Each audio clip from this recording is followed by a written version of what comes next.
রাতের 11টার পরে গ্যাস, এই 12টা বাজে। ভোর থেকে রাত চুলার সামনে অপেক্ষা, কখন আসবে গ্যাস। কুমিল্লা নগরী থেকে গ্রাম একই চিত্র। পাইপলাইনে গ্যাসের চাপ নেই, আবার বাজারে সিলিন্ডার গ্যাসও মিলছে না পর্যাপ্ত, কোথাও মিললেও দাম নাগালের বাহিরে। জ্বালানি সংকটে উপায় না পেয়ে মাটির চুলায় কাজ করতে হচ্ছে গৃহিণীদের। 5 সদস্যের পরিবারের খাবার জোগাতে বাড়ির আঙ্গিনায় রান্না করছেন রোকেয়া বেগম। ধুমায় কি অবস্থা, লার্কি ধরাইতে পারতাছি না।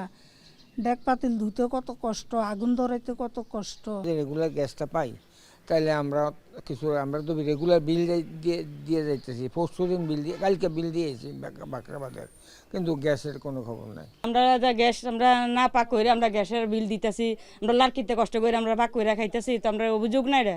রোজার মাস অন্তত পক্ষে আমরা সরকারের যত কিছু হোক না, রোজার মাস আমরা গ্যাসটা পাই। তার মতো কুমিল্লা নগরীর 16 নম্বর ওয়ার্ডের সংগ্রাস কলের পুকুরপাড় মহল্লার 6 শতাধিক পরিবার নিয়মিত বিল পরিশোধ করেও বঞ্চিত হচ্ছেন গ্রাহক সেবা থেকে। একই পরিস্থিতি কুমিল্লার শহরতলি থেকে উপজেলা পর্যায়েও।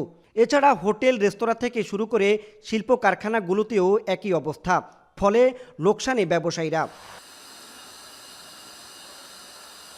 বাখরাবাদ গ্যাস ডিস্ট্রিবিউশন কোম্পানি লিমিটেডের আওতাভুক্ত চাঁদপুর, নোয়াখালী সহ কুমিল্লা অঞ্চলে প্রায় 5 লক্ষাধিক গ্রাহক দীর্ঘদিন ধরে অনিয়মিত গ্যাস সরবরাহের অভিযোগে বিক্ষুব্ধ।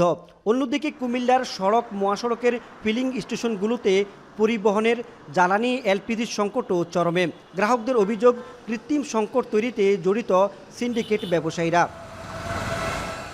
এদিকে গ্যাস সংকটের কারণ খুঁজতে বাখরাবাদ গ্যাস ডিস্ট্রিবিউশন কোম্পানির কুমিল্লার কার্যালয়ে চেষ্টা করা হলেও কর্মকর্তার পাশাপাশি জনসংযোগ বিভাগ সবাই একে অন্যের দিকে দায় চাপান। ব্যবস্থাপনা পরিচালক ক্যামেরার সামনে আসতে অপারগতা জানিয়ে মুঠোফোনে জানান, জ্বালানি মন্ত্রণালয়ের ছোট একটি ভুলের কারণে এলপিজি আমদানি বিঘ্নিত হয়েছে। এই সংকট থেকে উত্তরণে জাতীয় পর্যায়ে সমন্বিত উদ্যোগ জরুরি, দাবি ব্যবস্থাপনা পরিচালকের। বাংলাদেশে একটা ছোটখাটো ভুলের কারণে এলপিজি আমদানিটা বিঘ্নিত হয়েছে।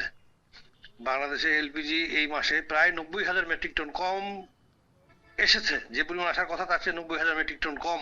তো এটা যদি এমন হতো যে আমাদের সিস্টেমে লিকেজ নাই, আমাদের সিস্টেমে তাপমাত্রা হিটার আছে, আমরা পর্যাপ্ত পরিমাণ গ্যাস দিতে পারতেছি, তাহলে দেখা যেত যে আপনারা যতই নেন তাও চাপ ঠিকই থাকতো। কিন্তু এখন যেহেতু আমাদের কিছু লিকেজ আছে, আমরা হিট দিতে পারতেছি না, এবং আমরা সিস্টেমে আমাদের যা দরকার তার চেয়ে গ্যাস কম আছে, যার জন্য যখন সবাই নেওয়া শুরু করে তখন দেখা গেলো যে কোনো এলাকায় আছে, কোনো এলাকায় নাই, কেউ পাচ্ছে কেউ পাচ্ছে না, এইরকম হয়ে যাচ্ছে ব্যাপারটা আর কি। কুমিল্লায় জ্বালানি সংকট এখন শুধু রান্নাঘরের সমস্যা নয়, এটি পরিণত হয়েছে জনদুর্ভোগে। দ্রুত কার্যকর পদক্ষেপ না নিলে এই সংকট আরও ভয়াবহ আকার ধারণ করবে বলে মনে করছেন গ্রাহকরা। মাসুদ আলম, এখন, কুমিল্লা।